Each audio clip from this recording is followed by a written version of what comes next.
रोज अगर का आगाज करें, आपको बताएं मुहर्रम उल हराम को पुरअमन बनाने का मिशन। काबीना कमेटी बराए अमन अमान की रावलपिंडी में डिविजनल अमन कमेटी और उलमा मशाइख से मुलाकात।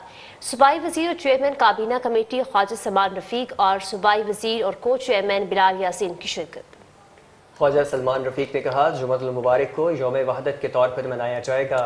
इत्तेहादे उम्मत के लिए उलमाए कराम के मुखलिसाना किरदार पर खराज तहसीन पेश करते हैं। इंतज़ामिया और अमन कमेटियाँ मामला फहमी के साथ उम्दा इंतजाम कर रहे हैं। सूबाई वजीर बिलाल यासीन ने कहा, अमन कमेटी अरकान, मुंतज़मीन, लाइसेंस होल्डर्स और उलमा व मशाइख से मुलाकात कर रहे हैं। उलमाए कराम का मुस्बत और तामीरी किरदार हमेशा मुआशरे की इस्लाह का बाइस बनता है।